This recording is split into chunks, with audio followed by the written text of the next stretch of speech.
ఈరోజు మనం ఇలాంటి శక్తి గురించి మాట్లాడకబోతున్నామంటే దానిని చూసి ప్రపంచంలోని పెద్ద పెద్ద సూపర్ పవర్ దేశాలు కూడా చెమటలు పట్టడం మొదలయ్యాయి. ఫ్రెండ్స్, మనం ఈరోజు బ్రహ్మపుత్ర నది గురించి మాట్లాడుకోబోతున్నాం.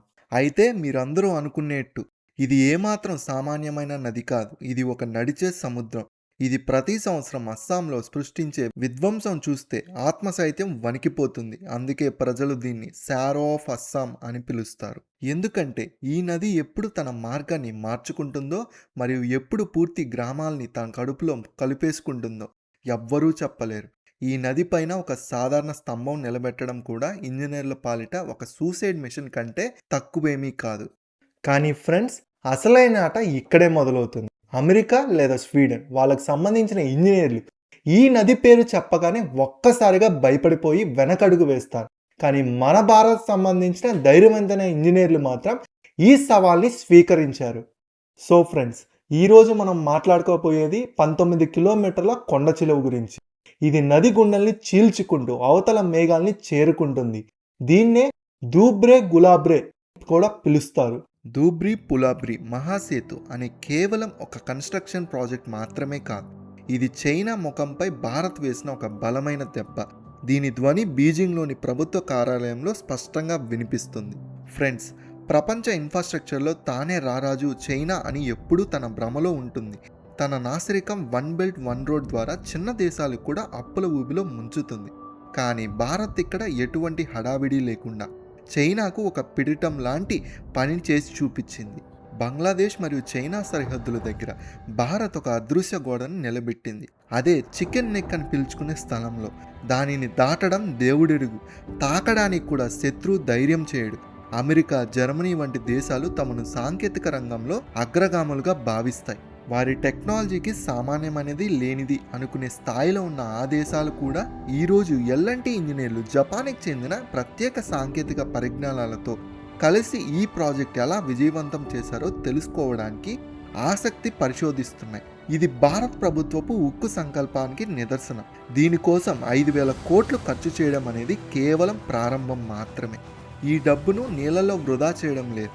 బదులుగా ఇది ఏ శత్రువు మన వైపు కన్నెత్తి చూడకుండా ఉండేలా భారత్ భవిష్యత్తుకి పునాది వేస్తున్నారు. సో ఫ్రెండ్స్, ఈరోజు మనం ఈ మెగా ప్రాజెక్ట్ యొక్క ఆ లోతుల్లోకి వెళ్దాం. అక్కడికి వెళ్ళడానికి ఇప్పటి వరకు ఎవ్వరూ ధైర్యం చేయలేదు. ఈ వంతెన భారతదేశం యొక్క తలరాతని మరియు తన అత్యంత సున్నితమైన చికెన్ నెక్ కారిడార్ భద్రతను శాశ్వతంగా ఎలా మారుస్తుందో మీకు తెలుస్తుంది. ఈ వంతెన పిల్లర్ల కింద దాగి ఉన్న ఆ సీక్రెట్ టెక్నాలజీ ఏంటో మీకు తెలుసా? ఇది రిక్టార్ స్కేల్పై 8 తీవ్రత గల భూకంపాన్ని కూడా తట్టుకోగలదు. నిజంగా ఈ వంతెన కేవలం సామాన్య ప్రజల కోసమేనా, లేక రాత్రి చీకటిలో ఇక్కడ నుండి భారతదేశపు అత్యంత భయంకరమైన ఆయుధాలు వెళ్ళబోతున్నాయా? ఈ వంతెన నిర్మాణంలో చైనా ఎందుకు అంత భయపడుతుంది మరియు తన సరిహద్దుల్లో ఎందుకు అలజడి మొదలుపెట్టింది? వీటన్నిటికీ సమాధానాలు మేము ముందు ఇస్తాం. కానీ అంతకన్నా ముందు మరణం అంచున నిలబడి ఈ వంతెనను నిలబెట్టిన భారత వీరపుత్రుల కోసం ఈ వీడియోని లైక్ చేయండి మరియు కామెంట్ బాక్స్లో జై హింద్ అని తప్పకుండా రాయండి. ఇప్పుడు ఈ మహా ప్రాజెక్ట్ వెనుకున్న అసలు సాంకేతిక సవాలు గురించి స్పష్టంగా మాట్లాడుకుందాం. ఫ్రెండ్స్, దూబ్రీ పులాబ్రీ వంతెన నిర్మాణంలో ఇంజనీర్లు ఎదుర్కొన్న అతిపెద్ద సమస్య బ్రహ్మపుత్ర నది తీర ప్రాంతాల యొక్క అస్థిరమైన నేల అని చెప్పుకోవచ్చు. ఎందుకంటే ఇక్కడ మట్టి ఎలా బలహీనంగా ఉంటుందంటే మీరు భారీ యంత్రాలను ఉంచితే అవి భూమిలోకి కూరుకుపోతాయి. ఇక్కడ సాధారణ పిల్లలు పనిచేయవు. అప్పుడు భారత్ జపాన్తో చేతులు కలిపింది. సాంకేతికత విషయంలో అమెరికాకు సైతం తండ్రి లాంటి జపాన్ తన అత్యంత అడ్వాన్స్ యాంటీ సిస్మిక్ మరియు డీప్ వెల్ ఫౌండేషన్ టెక్నాలజీని భారత్తో పంచుకుంది. అయితే ఇది కేవలం ఆర్థిక సహాయం కాదు. ఇంజనీరింగ్ పరిజ్ఞానం, డిజైన్ పరిమాణాలు, నిర్మాణ నాణ్యంపై కూడా సహకారం లభించింది. ఫ్రెండ్స్, చైనా తరచుగా తన వంతెనలను ప్రదర్శిస్తూ ఉంటుంది. కానీ నిజమేంటంటే చైనా నిర్మించిన వంతెనలు పేక మేడల్లా కూలిపోతాయి. వారి దగ్గర కేవలం ఆడంబరమే ఉంది, కానీ బలం లేదు. సో దీనికి భిన్నంగా భారత్ దూబ్రీ పులాబ్రీ వంతెనలో ఎక్స్ట్రా డోల్స్డ్ కేబుల్ స్టేట్ని సాంకేతికతను ఉపయోగించారు. ఈ వంతెనలో ఉపయోగించిన ఎక్స్ట్రా డోల్స్డ్ కేబుల్ స్టేట్ టెక్నాలజీ ప్రత్యేకంగా చెప్పుకోదగ్గది. ఎందుకంటే సాధారణ కేబుల్ స్టేట్ వంతెనలతో పోలిస్తే ఇందులో కేబుల్స్ కోణం టెన్షన్ పంపిన మరింత సమతుల్యంగా ఉంటుంది. ఫలితంగా వంతెనపై పడే భారం సమంగా పంచబడుతుంది. దీర్ఘకాల బలాన్ని పెంచుతుంది. అలాగే గాలి, వాహన రద్దీ, ప్రకృతి ఒత్తిళ్లను తట్టుకునే సామర్థ్యం కూడా పెరుగుతుంది. జపనీస్ కంపెనీ జేఐసిఏ ఇందులో కేవలం డబ్బుని పెట్టుబడి పెట్టడమే కాకుండా ఇప్పటి వరకు ఏ దేశానికి ఇవ్వని తన రహస్య సాంకేతాన్ని కూడా ఇచ్చింది. ఇంకా ఒక ముఖ్యమైన అంశం ఏంటంటే ఇక్కడ ఉపయోగించిన సెల్ఫ్ కాంపాక్టింగ్ కాంక్రీట్. అవును, ఇది సాధారణ కాంక్రీట్ల వైబ్రేషన్స్ అవసరం లేకుండానే అంచుల్లోని ప్రతి మూలను నింపుతుంది. ముఖ్యంగా నీటి సమీపంలో లేదా క్లిష్ట నిర్మాణ భాగంలో ఇది గట్టిపడి రాతిలా దృఢంగా మారుతుంది. దీనివల్ల నిర్మాణ నాణ్యత పెరుగుతుంది, పునాది బలంగా పెరుగుతుంది. ఫ్రెండ్స్, చైనా యొక్క అతిపెద్ద శక్తి దాని మ్యానుఫ్యాక్చరింగ్. కానీ భారత్ యొక్క ఈ ప్రాజెక్ట్ క్వాలిటీ మరియు ఇంజనీరింగ్ విషయానికి వస్తే భారత్తో పోటీ పడడం అసాధ్యమని నిరూపించింది. బ్రహ్మపుత్ర అలలు ఎలా ఉగ్రంగా ఉన్నా ఈ వంతెన యొక్క 126 పిల్లల్ని కదల్చడం అసాధ్యం. ఈ పిల్లర్లు భూమి లోపలికి ఒక 20 అంతస్తుల భవనం అంత లోతు వరకు వెళ్ళాయి. ఉప్పొంగే నది నీటి మధ్య ఇంత లోతు వరకు కాంక్రీట్ నిలపడం ఎంత కష్టమో మీరే ఆలోచించేయండి. కానీ భారత్ యొక్క ఇంజనీర్లు ముందు చైనా యొక్క ప్రతి ఎత్తుగడ మరియు ప్రకృతి యొక్క ప్రతి అడ్డంకి చిన్నబోయాయి. ఫ్రెండ్స్, ఇప్పుడు బీజింగ్లో కలకలం రేపుతున్న ఆ అంశంపై వద్దాం. మీరు మ్యాప్ని గమనిస్తే సిలిగురి కారిడార్ లేదా చికెన్ నెక్ అని పిలువబడే ప్రాంతం భారతదేశపు అత్యంత సున్నితమైన భాగం. ఇది మొత్తం ఈశాన్య రాష్ట్రాలను మిగిలిన భారత్తో కలిపే ఇరుకైన మార్గం. యుద్ధ సమీపంలో ఈ గొంతును నొక్కి భారత్ను 2 ముక్కలు చేయాలని చైనా ఎప్పుడూ తన గలీజ్ ప్లాన్ని వేస్తూ ఉంటుంది. కానీ ఫ్రెండ్స్, భారత్ ప్రధాని మరియు రక్షణ నిపుణులు ఈ చికెన్ నెక్ భయాన్ని శాశ్వతంగా పాతిపెట్టే ఏర్పాటు చేశారు. ఈ దులాబ్రీ పులాబ్రీ వంతెన భారత్కు ఒక బ్యాకప్ మాత్రమే కాదు, ఒక బ్రహ్మోస్. రేపు కనుక ప్రధాన మార్గం బ్లాక్ అయితే భారత్ సైన్యానికి ఎవ్వరూ అనుమతి అవసరం ఉండదు. ఈ 19 కిలోమీటర్ల పొడవైన వంతెన ద్వారా మన అత్యంత భారీ ట్యాంకులు అయిన అర్జున మరియు T-90 భీష్మ, అలాగే మన అత్యంత భయంకరమైన క్షిపణులు కొన్ని గంటలోనే అరుణాచల్ ప్రదేశ్ మరియు మేఘాలయ సరిహద్దులకు చేరుకుంటాయి. ఈ వంతెన సైన్యానికి ఒక లైఫ్ లైన్ లాంటిది. ఇది చైనా యొక్క ప్రతి దుర్మార్గ ఆలోచనని మట్టిలో కలిపేస్తుంది. ఫ్రెండ్స్, చైనా ఇప్పుడు ఈశాన్య భారత్లో మనల్ని చుట్టుముట్టాలని గ్రహించి అత్యంత ఆందోళన చెందుతుంది. ఈ వంతెన అరుణాచల్ రక్షణ కోసం ఒక అభ్యర్థమైన కవచంలా పనిచేస్తుంది. అమెరికన్ మిలిటరీ ఎక్స్పర్ట్స్ కూడా ఈ ఒక్క వంతెన ద్వారా భారత్ మొత్తం దక్షిణ ఆసియా జియోపాలిటిక్స్ని మార్చివేస్తుందని నమ్ముతున్నారు. ఈ వంతెన కేవలం జనాల సౌకర్యం కోసం మాత్రమే నిర్మించబడలేదు. ఇది శత్రువు గుండెల్లో రైళ్లు పరిగెత్తించి సిద్ధం చేయడానికి ఒక సైలెంట్ డిఫెన్స్ అసెట్. ఈ వంతెన యొక్క బలం ఎంత ఉంటే దీనిపై ఒక్కసారి డజన్ల కొద్ది భారీ ట్యాంకులు మరియు మిసైల్స్ లాంచర్లు పూర్తి వేగంతో పరిగెత్తగలవు. టిబెట్లో రోడ్లు వేసి మనల్ని భయపెట్టాలని చూసిన చైనా అనుకుంది, కానీ భారత్ తన ఇంట్లో బీజింగ్ ఊహకు కూడా అందని ఆ నిర్మాణాన్ని సిద్ధంగా ఉంచింది. 8 గంటల్లో ఆ ప్రాణాంతిక ప్రయాణం తరచుగా మరణ వార్తనే మోసుకొచ్చేది. మాన్సూన్ 4 నెలల్లో అయితే పరిస్థితులు మరింత దారుణంగా ఉండేవి. అప్పుడు నావాలో నదిని దాటడం మృత్యువుతో ఆడుకోవడమే. కానీ ఫ్రెండ్స్, భారత్ యొక్క ఈ మెగా ప్రాజెక్ట్ ఆ 8 గంటల నరకాన్ని కేవలం 20 నిమిషాల అద్భుతమైన డ్రైవింగ్గా మార్చేసింది. ఇది నవభారత్ యొక్క శక్తి.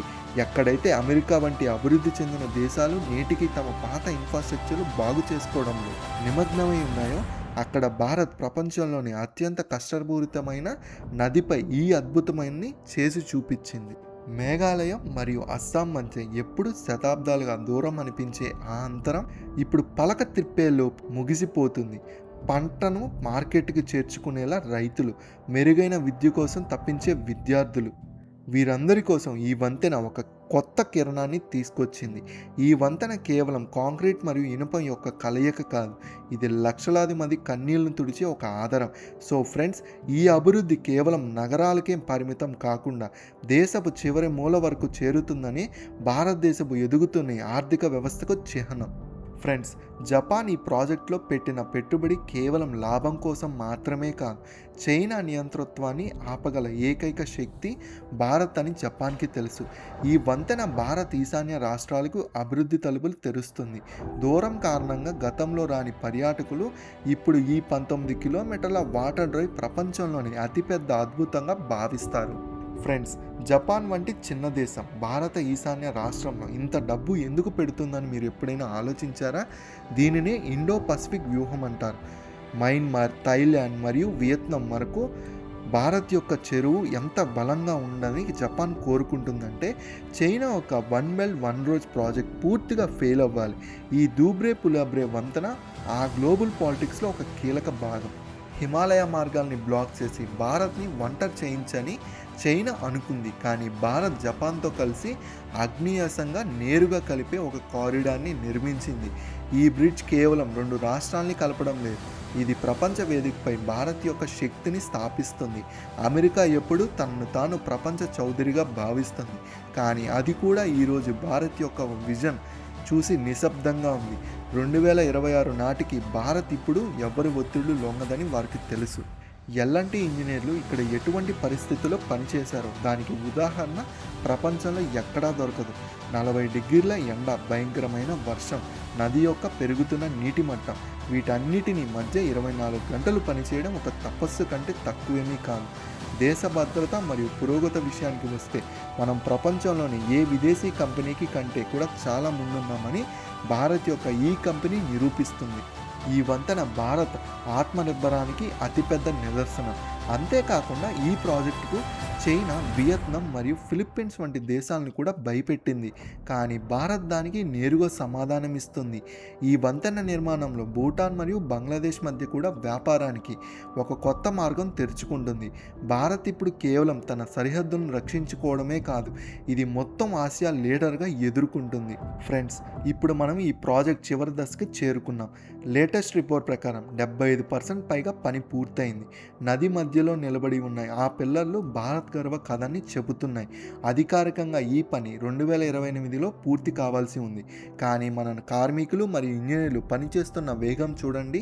2027 చివరి నాటికి భారత్ ప్రధాని దీనిపై త్రివర్ణ పతాకాన్ని ఎగరవేసి దీన్ని దేశానికి అంకితం చేస్తారని మాకు పూర్తి నమ్మకంగా ఉంది. ఆ వంతెన తెరుచుకున్నప్పుడు అది కేవలం వాహనాల కోసం మాత్రమే ఉండదు, అది ఎవరూ ఆపలేని భారత్ యొక్క ఆ ఎదుగుదలని ప్రతీకగా నిలుస్తుంది. భారత్ ఎప్పటికీ అభివృద్ధి చెందదు అన్న వారందరికీ ఈ వంతెన ఒక సమాధానం. భారత్ని తక్కువ చేసి చూపించడానికి ప్రయత్నించిన దేశాలకు ఇది ఒక సమాధానం. దూబ్రే పులాబ్రే మహాసేతు అనేది సవాల్ను పాదాల కింద తొక్కివేయడం తెలిసిన భారత్ సాహస గాథ. సో ఫ్రెండ్స్, భారత్కు ఇటువంటి వంతెనలు ఇంకా కావాలని మీరు కోరుకుంటే మీ అభిప్రాయాన్ని కామెంట్ బాక్స్లో ఖచ్చితంగా కామెంట్ చేయండి. అలాగే మిగతా వాళ్ళు సబ్స్క్రైబ్ చేసుకొని లైక్ చేయండి. ఇంకొంతమందికి షేర్ చేస్తే ఇలాంటి ఇన్ఫర్మేటివ్ వీడియోస్ వాళ్ళు కూడా తెలుసుకుంటారు.